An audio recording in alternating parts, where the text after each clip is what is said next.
né? Esses juros altos incrementam. Olá, Flávio Miata por aqui. Hoje eu vim falar com você um pouco sobre essa situação de crise que estamos vivendo e como que nós podemos analisar isso. Todos me perguntam, pô Flávio, como é que funciona essa crise, como ela está afetando, como é que a gente pode imaginar o tempo que a gente vai demorar para voltar a uma normalidade? E eu acredito que a melhor forma da gente praticar uma futurologia, tentar prever o que pode acontecer, é olhar para trás. E esse olhar para trás, em fatos históricos, é isso que eu vou trazer para vocês hoje, para entender um pouco melhor do como a gente acredita o que pode acontecer daqui para frente. Vamos começar pelo primeiro fato histórico aí, que foi o crucial para a economia capitalista, que foi a Primeira Guerra Mundial. Né? Foi uma entrada tardia dos Estados Unidos, ele saiu vencedor e foi o começo de uma era capitalista, de um sucesso do capitalismo no mundo. Né? Logo depois, ainda com a Europa se recuperando, né, de tudo que estava acontecendo lá, tivemos em 29 de outubro de 1929 o famoso crash da Bolsa de Nova York. A Grande Depressão Americana foi uma situação que os Estados Unidos demorou aproximadamente 10 anos para conseguir voltar ao crescimento que ele estava tendo. Lembrando que era um crescimento bem alto, que foi pós Primeira Guerra Mundial, que foi o auge aí dessa questão do capitalismo crescendo com uma forma de governo. Na sequência, após o crash, nós tivemos a Segunda Guerra Mundial. Essa Segunda Guerra Mundial, para os Estados Unidos, foi ótimo, porque ele se transformou na grande potência do capitalismo. E aí foi a época de ouro do capitalismo, né? Onde as economias estavam crescendo de uma forma bem rápida, passamos por revoluções, as indústrias crescendo muito, a população pensando em diversas coisas, porque ela não tinha mais o foco na guerra, eles não tinham mais o medo da guerra. Né? Então a economia prosperava assim como todo o mundo. E isso foi perdurando por um longo período. Né? Tivemos pequenas intercorrências na Ásia, na Europa, nada que afetou diretamente o Brasil. Em 1994, tivemos a crise dos países emergentes. Essa crise começou lá com o México e foi perdurando, chegou no Brasil, foi na época do Plano Real, tá? A nossa inflação estava explodindo aqui no Brasil. Foi feito o Plano Real para fortalecer a economia brasileira e para isso foi feita uma subvalorização do câmbio. O que isso acarretou? Naquela época que $1 era R$1, acho que todos vão se lembrar disso. Isso era surreal, pensando na economia, pensando no potencial da economia americana com o potencial da economia brasileira. Então isso, desde aquela época, a nossa moeda já está subvalorizada. Então muitos me perguntam até hoje, Flávio, câmbio a 5, 6 reais que já chegou aí o dólar, é alto? É baixo? É difícil de entender isso, mas que a gente sabe que a gente viveu por um longo período uma moeda subvalorizada, que foi a questão do real, a gente consegue entender. E nisso os juros começaram a explodir. Né? Esses juros altos incrementaram bastante os investimentos em renda fixa, criaram a cultura do brasileiro na renda fixa, porque você tinha uma Selic altíssima, um IPCA controlado lá embaixo, ok? Então você tinha um spread financeiro, você tinha um ganho de capital nesse tipo de investimento bem interessante. E foi exatamente nessa época que muitos estrangeiros começaram também a investir no Brasil, porque era rentável investir no Brasil. Enquanto se tinha juros negativos lá fora, aqui você tinha uma taxa de juros bem atrativa para esses investidores. Isso foi perdurando de 94 até os dias de hoje, ainda a gente sente alguns reflexos disso. Mas em 2008 nós tivemos o problema da crise do subprime nos Estados Unidos. Né? A quebra do Lehman Brothers e aí vai. E isso acabou acarretando alguns problemas no Brasil. Por quê? Essa crise que aconteceu americana foi uma crise de crédito. Na verdade, eles liberavam crédito de uma forma exacerbada, ou seja, de uma forma sem um bom controle da pessoa que estava tomando esse crédito. Essas pessoas pararam de pagar e isso acarretou todos os problemas que tiveram no mercado financeiro. Grandes players americanos quebraram, Lehman Brothers e alguns outros, né? Então, isso acarretou bastante uma repercussão na economia mundial. O que foi essa repercussão? A repercussão da crise do crédito. E o Brasil já passou por alguns momentos, algumas crises de crédito. Quando teve uma época no Brasil, há 4, 5 anos atrás, que você caía o seu RG na frente de uma concessionária de automóvel, você já podia comprar o carro. Porque eles liberavam crédito de uma forma muito rápida, muito tranquila. E isso acarretou alguns problemas de inadimplência, crise de crédito e aí vai. Nesse cenário que nós vivemos aqui no Brasil, nós começamos janeiro de 2020 num cenário de uma alta expectativa, altos ganhos, prosperidade para tudo quanto é lado, só se falava disso. Bolsa de valores explodindo, investimentos indo muito bem e de repente chegou um inimigo que poucos imaginavam, foi o coronavírus, o Covid-19. E o que acarretou isso na nossa economia? A nossa economia estava com uma expectativa muito alta.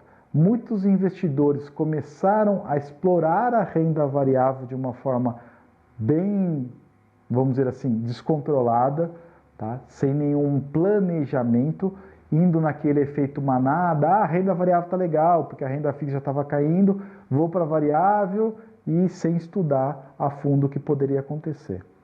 E o que aconteceu foi, quando o Covid chegou, o mundo inteiro começou a sentir. Todas as bolsas de valores no mundo todo sentiram essa presença do vírus, sentiram essa quebra na economia. Alguns países mais, alguns países menos, mas a economia global como um todo, ela foi extremamente afetada. Quando a gente sai da economia global, seria legal a gente começar a pensar na economia Brasil, tá? A economia Brasil, estamos passando ainda, na época da gravação desse vídeo, ainda estamos numa época de quarentena, né? Nós estamos passando por um momento que é um momento de essa quarentena, alguns lockdowns, algumas coisas que estão acontecendo e que provavelmente estão sendo estudadas por vários economistas, por várias pessoas. Se você for ver os gráficos hoje, eu vou apresentar aqui alguns gráficos que eu tirei do Sebrae para você ter uma ideia de como a economia brasileira funciona.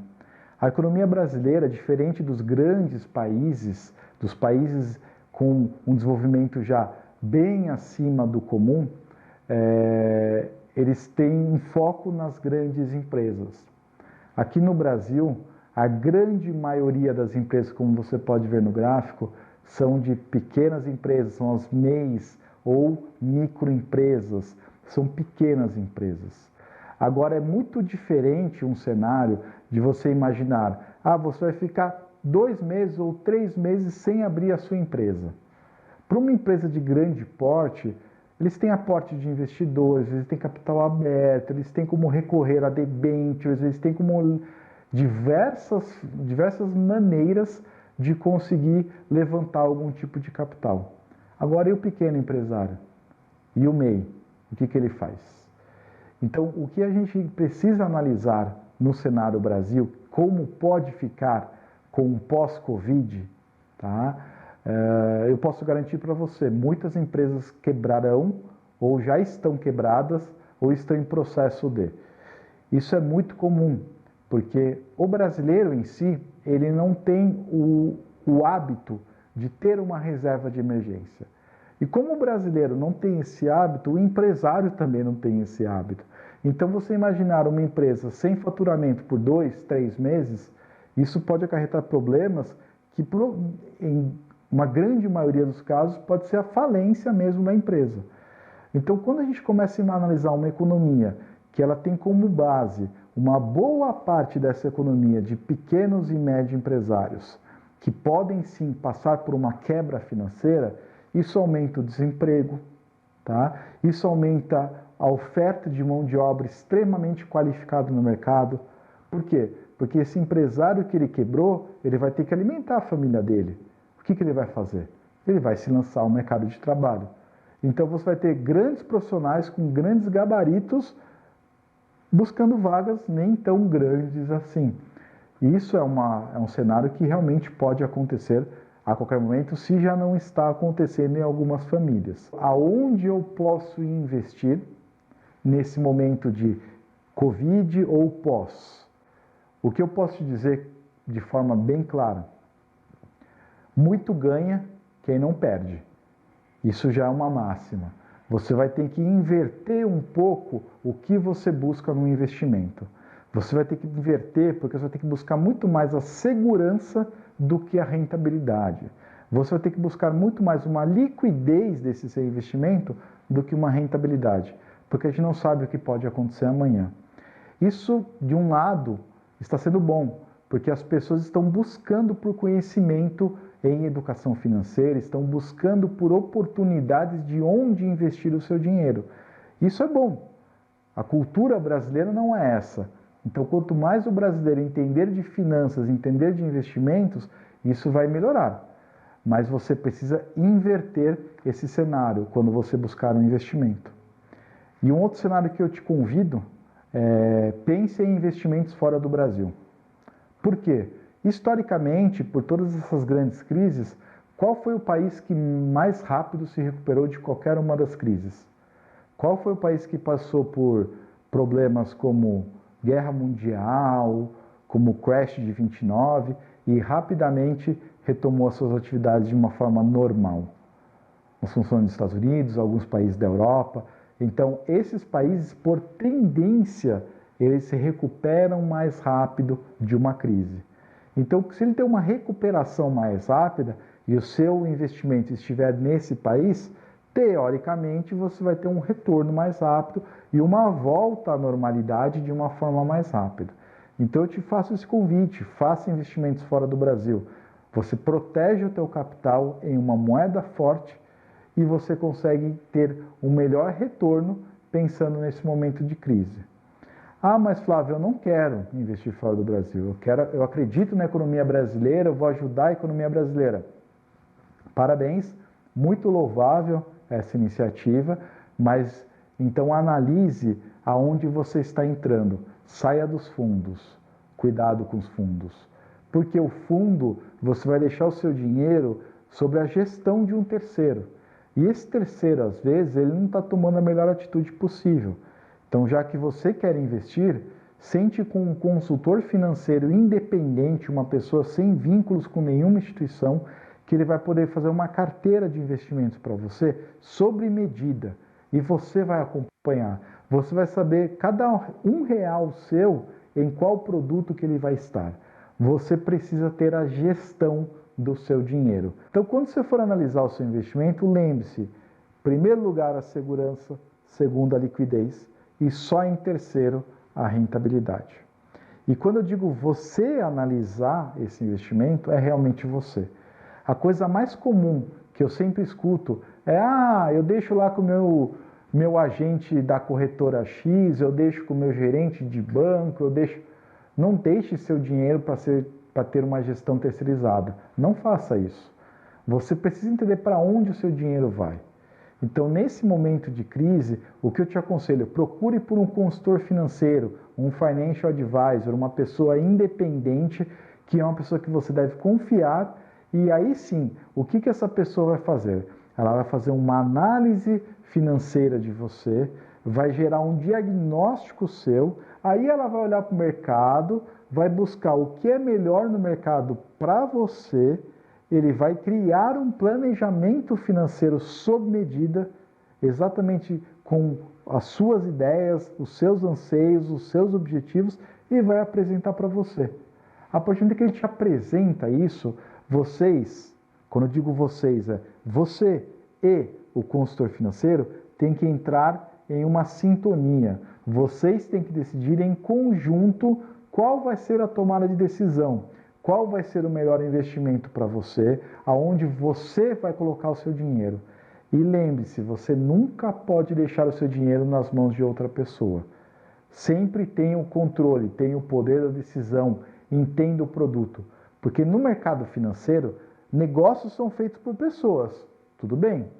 Mas não faça negócios confiando na pessoa, confie no negócio. Você tem que entender aonde você está investindo o seu dinheiro. Isso tem que ser algo claro para você, ok? Então, pense nesse momento de crise como uma oportunidade de você conhecer um pouco mais do mercado financeiro. Entenda que já passamos por várias crises, essa não é a primeira.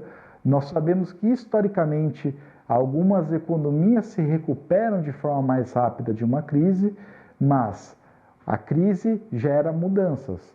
Então, você vai ter que mudar a forma que você faz a gestão dos seus investimentos e a forma que você escolhe os seus investimentos. Se você gostou desse conteúdo, clique aqui, curta o nosso vídeo, compartilhe com seus amigos, leve essa informação para mais e mais pessoas e vamos sair dessa crise melhor do que entramos nela. Muito obrigado, um forte abraço.